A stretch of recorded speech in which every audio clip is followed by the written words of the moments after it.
hope that you allow me to go home today and just trust in me to just do the right thing and never see you again unless it's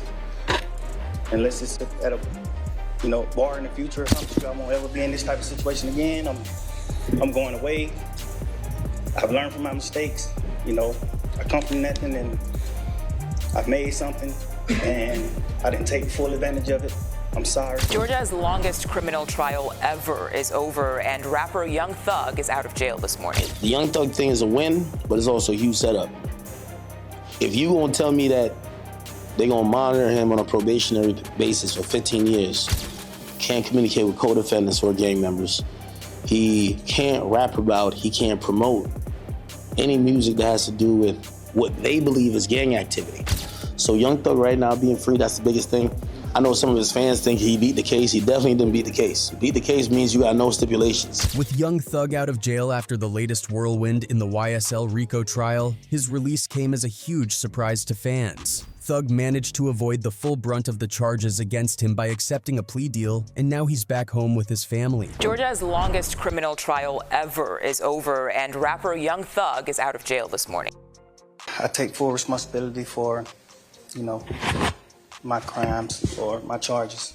But instead of laying low, he's already making waves on social media, something that's got a lot of people divided. Some fans are excited to see him back, but others are worried that his social media activity might be digging him a deeper hole, setting him up to end up back in jail. Now, to give you some context, Thug's release came with some serious conditions. He's under strict orders. He can't release any violent songs. He's banned from making gang references in his music, and he's not allowed to set foot in Atlanta for the next 10 years, among other things. The judge also ordered Williams to stay out of the metro Atlanta area for the first 10 years of his probation. She gave him 2 days to leave town. But that hasn't stopped him from speaking out. In his first post-release tweet, he shared "Real plea deal, Jack," a statement that got fans hyped up to see him back. However, just a few hours later, he posted, "Wham, let's drop one on these rats, Peter," which left everyone confused. The tweet seemed to hint at dropping a song with Lil Baby about rats, and this got fans speculating that Thug was throwing shade at Gunna, who had taken an Alford plea to get out of jail during the YSL trial. Gunna's plea deal had sparked a lot of online controversy, with some fans labeling him a snitch, despite his denial of any wrongdoing. But reactions to Thug's tweets have been mixed. While some fans are glad to see him back and unfiltered, others aren't so thrilled. They're questioning why his first tweets after release were more about taking shots and talking crazy, rather than thanking his family, fans, or his legal team.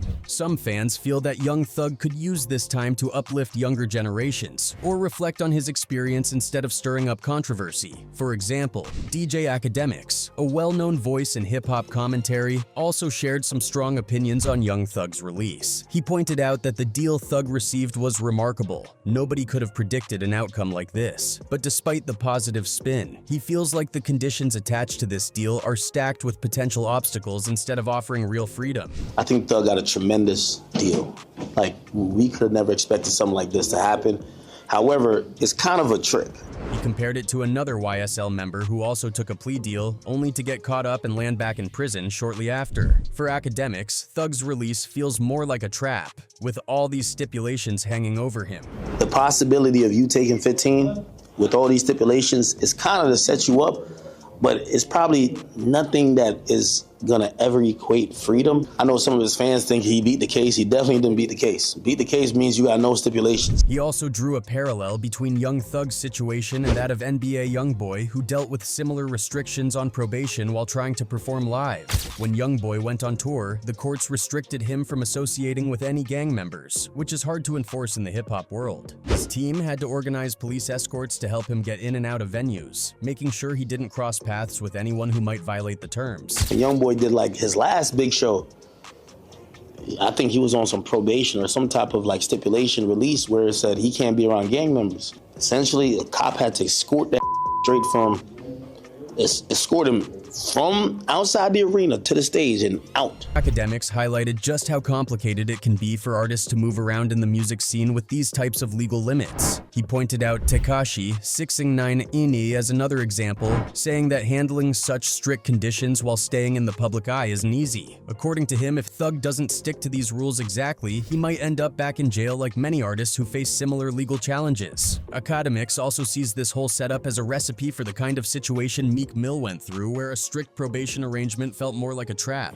He explained that Meek's probation terms included an endless list of rules, frequent drug tests, and constant monitoring, which ultimately led to repeated violations. According to Akademiks, he feels Young Thug might end up under the same microscope, where even minor slip-ups, like a missed drug test or accidentally being seen with someone tied to the case, could result in a violation and rearrest. That, he said, was probably why Young Thug tried so hard to avoid taking a plea in the first place. Instead, it seemed like he wanted to beat the case outright, as dealing with all these restrictions could be just as challenging as being behind bars. Akademiks continued by sharing his thoughts on Young Thug's release, saying it's a win but also a setup waiting to happen. He explained that with the intense probation conditions, it's almost like Thugger has to walk on eggshells. For the next 15 years, Young Thug will be closely monitored. He can't go back to Atlanta, he can't communicate with anyone associated with gangs, and he can't rap about or promote anything the authorities might consider related to gang activity. According to Akademiks, that's a huge hurdle for an artist like Thug, whose music has always been closely tied to his lifestyle and the people around him. The Young Thug thing is a win, but it's also a huge setup. If you gonna tell me that they're gonna monitor him on a probationary basis for 15 years, can't communicate with co-defendants or gang members, he can't rap about, he can't promote any music that has to do with what they believe is gang activity. Akademiks imagined how even something as simple as Thug saying, "Me and my people are going to the club and getting lit," could be twisted and flagged as gang activity.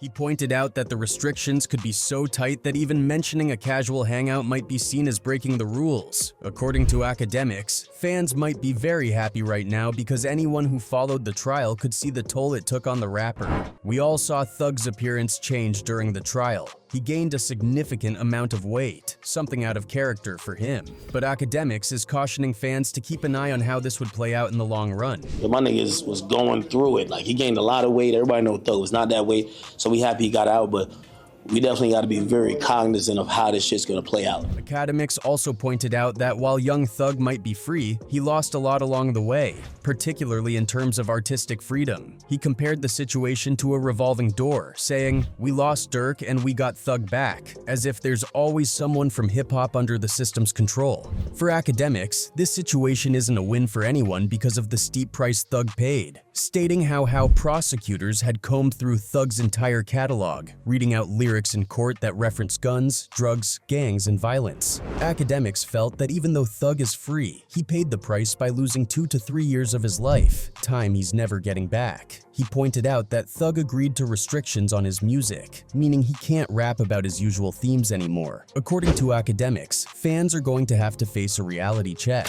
All those who cheered on Thug's freedom may not be so happy when they realize he can't make music the same way he did before, without the slat, slime, gang content. The same fans celebrating now might not be as thrilled when Thug can't rap about the things that originally drew them in. So while it's good to have Young Thug out, it's not really a win for the hip-hop scene as a whole. Every fan that was like, yo, yeah, I'm glad he got out. He can't rap about no slime more. He can't rap about no gang no more. So you gonna be cool with that, or? According to DJ Akademiks and others following the case, they don't think Young Thug's freedom is going to be smooth sailing. Many believe one of the main reasons he was released was because of the heartfelt speech he gave in court, where he tried to show everyone, including the judge and jury, who he truly is as a person, and that he's genuinely sorry for any wrongs he's committed. I take full responsibility for, my crimes or my charges. I want to say sorry to my family, my mom. In that moment, Thug bared it all, speaking in a way that moved everyone in the room. He expressed his remorse, explaining that he's learned from his past and that he hopes they'll let him go home so he can prove he's ready to make things right. In his speech, Young Thug got personal, saying he never wanted to be in this type of situation again and promised he would live differently if he were given the chance. He even joked about only wanting to see the judge in a bar someday outside the courtroom, as he hoped to be done with situations like this for good. Thug said that while he came from humble beginnings and built something out of nothing, he regrets not fully appreciating the success he achieved. He apologized to everyone in the room and thanked them for the fairness they'd shown during the trial, even mentioning how he appreciated the efforts made by everyone on both sides of the case. Thug expressed his regret for any extra work people had to put in because of him, showing a side of vulnerability that struck a chord with the jury. I hope that you allow me to go home today and just trust in me to just do the right thing and never see you again unless it's at a bar in the future. So I won't ever be in this type of situation again. I'm going away. I've learned from my mistakes. I come from nothing and I've made something and I didn't take full advantage of it. I'm sorry. Young Thug then closed his speech by reminding the judge of all the positive contributions he's made to his community. He explained that if he were released, he would return to supporting those in need, especially in areas that urgently need financial aid. His plea to go back and help his community painted a picture of a man determined to make a difference if given another shot. However, to truly understand what Young Thug went through and how much this decision meant, you need to look at the moment when he took the stand to accept the plea deal. It was a turning point for him. He was facing his fate and placing his future in the hands of this agreement. Originally, the state was pushing for a hefty sentence of 45 years, with 25 years to serve. But Thug's lawyer, Brian Steele, was not having it. Refusing to accept that harsh sentence, Steele negotiated a special kind of plea deal, called a nolo contendere, where the judge gets to determine the sentencing terms.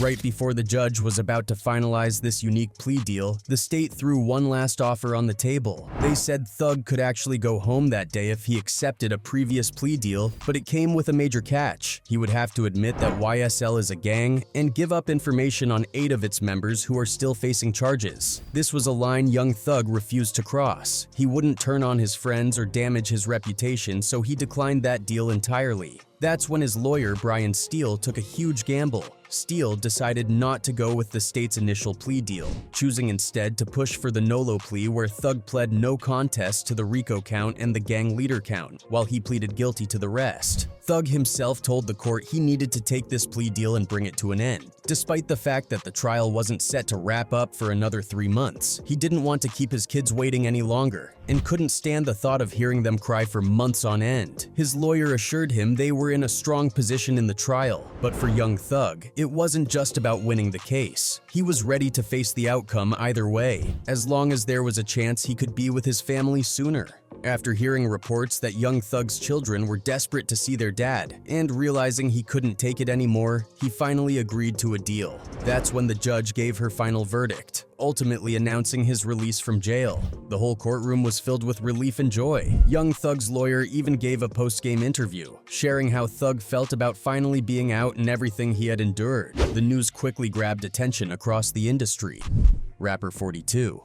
Doug summed it up well, saying he'd always felt someone was out to get Thug and wanted him behind bars for good. But thanks to his lawyer, Brian Steele, who's one of the best in the game, they couldn't keep him locked up for long. You think it's being mishandled? I think it should have been dismissed. The judge that just happened. Crazy, like trying to send his lawyer to jail. From the outside looking in, it's looking like they against him. Doug's reaction echoed a sentiment shared by Boozy about YNW Melly's case. When the feds target a rich, famous rapper, they often find ways to keep them in jail. But this time, they couldn't hold Thug. Now they're putting even more charges on him, and then when they want you, they want you.